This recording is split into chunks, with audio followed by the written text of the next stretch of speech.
그동안 애플은 아이폰 일반 라인업과 프로 라인업에 꽤 큰 차이를 뒀죠. 그럴 때마다 약간씩 좀 일반 모델은 좀 아쉽다 뭐 이런 느낌이 들었었는데 꽤 혜자스럽다고 느껴졌어요. 안녕하세요, 인스페티눔 엄준입니다. 며칠 전에 아이폰 15가 공개되었죠. 이번에 모델별로 좀 상당히 많이 달라지면서 여러분들이 프로를 사야 되는지 아니면 일반을 사야 되는지 이게 아마 가장 고민이 되실 텐데요. 오늘은 모델별 차이점을 좀 간략하게 알려드리면서 여러분들한테 맞는 아이폰이 과연 어떤 제품인지 이것까지 같이 한번 알아볼게요. 그리고 이번에 새로운 아이폰이 나오면서 저희가 아이폰 15를 드리는 구독자 이벤트를 진행합니다. 현재 에어팟 프로 이벤트도 같이 진행 중인데 복수로 참여가 가능하고요. 참여하시는 방법은 하단 고정 댓글을 참고해주세요. 많은 참여 부탁드릴게요. 첫 번째는 디스플레이인데요. 일단 이번에 일반 라인업에도 다이나믹 아일랜드가 들어가면서 디스플레이 차이가 많이 줄어들었어요. 그런데 여전히 프로 라인업과 다른 부분은 바로 주사율이에요. 120Hz 프로 모션은 프로와 프로 맥스에만 들어갔는데요. 일반 라인업 같은 경우는 아직까지 60Hz를 지원해줍니다. 이 프로 모션을 사용해보신 분들은 아시겠지만 뭐 게임을 할 때나 일상적으로 사용할 때 훨씬 더 부드러운 화면을 제공하죠. 이게 사용해보면 60Hz와의 차이가 생각보다 많이 납니다. 그리고 AOD도 여전히 프로 라인업만 지원하고요. 뭐 이렇게 부드러운 화면과 AOD를 원하시는 분들이 계실 텐데 이런 분들은 좀 더 비용이 많이 들더라도 15 프로 모델을 선택하는 게 훨씬 더 사용하는데 만족스러우실 거예요. 그리고 이번에 베젤 두께도 차이가 나는데요. 일반 라인업의 베젤은 기존과 동일한 반면 프로는 전작보다 훨씬 더 얇아졌습니다. 이게 생각보다 베젤의 차이가 좀 많아서 훨씬 더 시원한 화면이 좋다면 프로를 선택하는 게 괜찮을 것 같아요. 이게 수치로는 얼마 차이가 안 나는데 실제로 봤을 때는 훨씬 더 시원한 느낌을 가지고 있습니다. 조금 더 풀스크린에 가까운 화면을 찾으신다면 프로로 가는 게 맞는 선택이겠죠. 지난번처럼 이번에도 성능에서 차이가 좀 있는데요. 아이폰 15 일반 모델은 A16 바이오닉 칩셋이 들어갔고요. 그리고 이번에 프로 모델은 A17 프로 칩이 들어갔어요. 아이폰에 프로 칩이 들어간 건 이번이 처음이죠. 일반 라인업에 들어간 A16도 현재 최고 수준의 칩셋인데 A17 프로는 업계 최초로 3나노 공정이 들어가면서 기존보다 훨씬 더 성능을 끌어올린 칩셋이고요. 특히 GPU 성능이 많이 좋아졌기 때문에 프로 라인업은 이제 거의 콘솔 게임 정도의 성능을 가지게 되었습니다. 여러분들이 앞으로 나오는 엄청난 고사양 게임들을 즐기고 싶다면 아이폰 15 프로나 프로 맥스를 선택하는 게 좋고요. 사실 이미 A16도 최고 수준의 성능이기 때문에 크게 고사양 게임을 즐기지 않는다면 아이폰 15나 15 플러스도 충분하다고 생각합니다.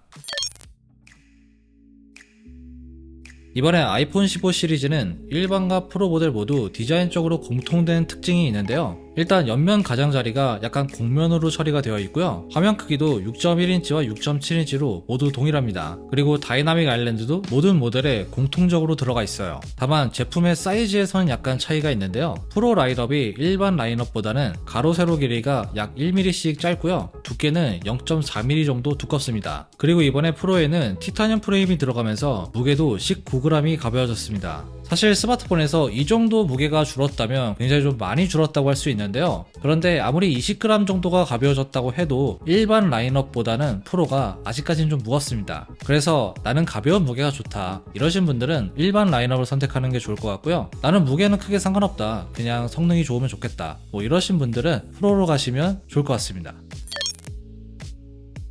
이번에 일반 라인업은 5가지 색상으로 나왔는데요. 핑크, 블루, 옐로우, 그린, 블랙 옵션이 있습니다. 프로 라인업 같은 경우 4가지 색상으로 나왔는데 화이트 티타늄, 블랙 티타늄, 블루 티타늄, 그리고 내추럴 티타늄 컬러로 나왔어요. 일반 라인업 같은 경우 이번에 무광으로 바뀌면서 한층 더 고급스러워졌고요. 색상도 파스텔 톤으로 굉장히 예쁘게 나왔습니다. 그에 반해 프로 라인업은 전체적으로 좀 묵직한 느낌의 색상인데 어쨌든 이번에 유광 무광의 차이가 없어졌기 때문에 무광이 좋다는 이유 하나만으로 프로로 갈 필요는 없어졌습니다. 일반 라인업도 이전보다는 훨씬 더 고급스러워졌고요. 색상 같은 경우는 저희가 곧 올리는 색상 비교 영상을 보시고 한번 고민해 보셔도 좋을 것 같습니다. 제 개인적인 생각을 좀 말씀드리면 이번에 일반 라인업의 색상이 굉장히 좀 예쁘다고 생각이 듭니다. 그래서 파스텔 톤의 좀 더 밝은 컬러를 좋아하신다면 일반 라인업을 선택하면 좋을 것 같고요. 조금 더 고급스럽고 무거운 느낌이 좋다면 프로로 가시는 게 좋을 것 같습니다.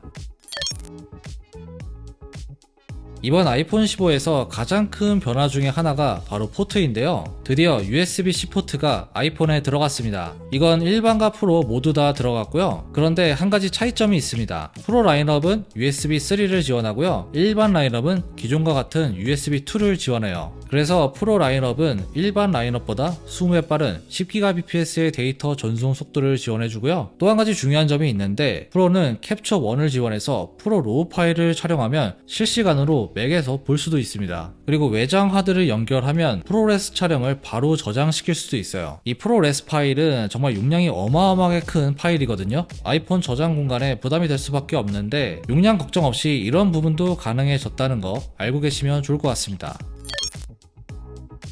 다음은 배터리인데요. 배터리 용량이 오를 거라는 소식과는 다르게 이번 아이폰 15의 배터리는 큰 변화는 없었습니다. 일단 각 모델별로 배터리 사용 시간은 전작인 아이폰 14 시리즈와 동일하고요. 이번에 배터리가 조금 더 오래가는 제품을 찾으시는 분들도 분명히 계실 텐데 사실 작년과 좀 비슷하다고 볼 수 있을 것 같습니다. 저희가 작년에 했던 배터리 테스트 기준으로 말씀을 드리면 일단 모두 다 7시간 이상을 버텼기 때문에 배터리는 어떤 모델을 선택해도 부족하진 않을 것 같고요. 그래도 배터리가 정말 중요하다고 생각하시는 분들은 이번에 플러스 모델이나 프로 맥스로 가시면 좋을 것 같습니다. 이번에 카메라에도 많은 부분이 변화했는데요. 이제는 일반 라인업에도 48메가픽셀의 메인 카메라가 탑재되었습니다. 그래서 훨씬 더 선명하게 촬영할 수 있게 되었고요. 또 중요한 건 2배 줌 옵션까지 생겼어요. 사실 카메라를 좀 쓰다 보면은 줌 기능을 사용해야 될 때가 종종 찾아오는데요. 그럴 때마다 약간씩 좀 일반 모델은 좀 아쉽다 뭐 이런 느낌이 들었었는데 이번에 2배 줌 옵션이 들어가면서 이런 부분이 좀 해소가 되었다고 볼 수 있고요. 이제는 망원 렌즈 하나 때문에 프로로 갈 필요는 없어졌습니다. 일반으로 해도 좀 충분하게 촬영할 수 있을 것 같아요. 프로와 프로 맥스의 경우 망원 렌즈에서 큰 차이가 있는데요. 프로 맥스에는 5배 광학 줌이 가능한 망원 렌즈가 새롭게 들어갔어요. 이건 평소에 줌 기능을 많이 사용하시는 분들한테는 굉장히 좋은 업그레이드라는 생각이 들었고요. 콘서트장이나 공연 뭐 이런 곳에서 촬영 많이 하시는 분들 있죠. 그런 분들은 이번에 프로 맥스가 굉장히 좋은 옵션이 될 것 같습니다. 이번 아이폰 15 시리즈는 다행히도 작년과 동일한 가격으로 나왔는데요. 전체적으로 가격이 오를 만한 업그레이드가 제법 있었는데 가격 동결은 살짝 좀 놀랬습니다. 개인적으로 이번 아이폰 15와 15 플러스는 카메라나 다이나믹 아일랜드, 디자인 같은 걸 생각한다면 이 가격대에서는 충분히 살만하다 이런 생각이 들었고요. 물론 여전히 60Hz인 건 아쉽긴 한데 동일한 가격에서 여러 부분들이 개선되었기 때문에 굳이 프로 모델로 가지 않더라도 괜찮은 업그레이드이지 않을까 싶습니다. 그리고 프로 맥스 같은 경우 가격이 오른 거 아니냐 이렇게 생각하실 수도 있는데 이거는 기본 용량이 올랐기 때문에 이렇게 된 거고요. 이게 작년과 좀 다른 점은 용량이 256GB부터 시작합니다. 아이폰 14 프로 맥스도 256GB가 190만원이었는데요. 같은 용량 대비 가격은 똑같은 건 맞긴 한데 체감적으로는 좀 더 비싸졌다고 느껴질 수도 있고요. 어쨌든 가격은 전체적으로 동결이라는 거 여러분들이 참고하시면 좋을 것 같습니다. 자, 그럼 나에게 맞는 아이폰은 과연 어떤 모델일까요?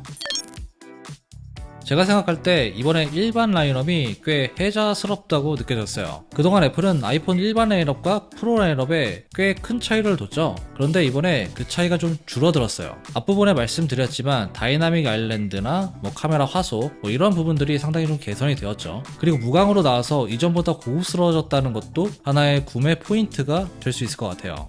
그래서 내가 제일 좋은 카메라를 쓰고 싶다, 프로 모션 없이는 못 산다 이러신 분들이 아니라면 이번에 일반 라인업을 고려해 보셔도 좋을 것 같고요. 가격도 동결이라서 사실 크게 부담이 없죠.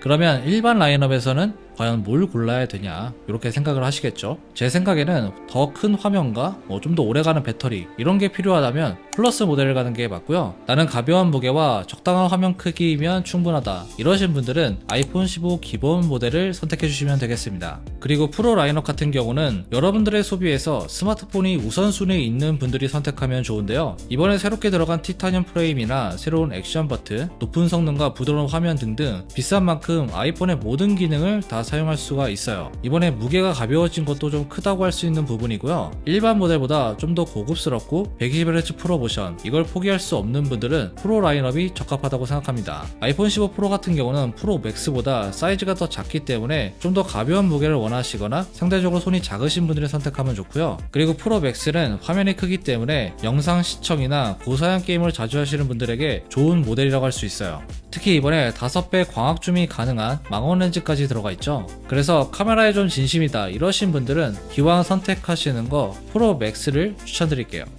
자, 오늘은 이렇게 아이폰 15 구매 가이드를 좀 세세하게 나눠서 전달해 드렸는데요. 여러분들이 아이폰 15 이제 공개가 되면서 굉장히 좀 혼란스러울 거라고 생각을 했어요. 사실 뭐 무조건 프로로 가면 좋긴 한데 이게 좀 뭔가 나에게 맞는 아이폰을 좀 찾으면 좋잖아요. 그런 부분에서 좀 도움을 드리고자 이번 영상을 준비했고요. 오늘 영상이 여러분들이 구매하는데 조금이라도 도움이 될 거라고 생각합니다. 오늘 준비한 내용은 여기까지고요. 질문 있으시면 댓글에 남겨주세요. 지금까지 엄준이었습니다. 다음에 봐요.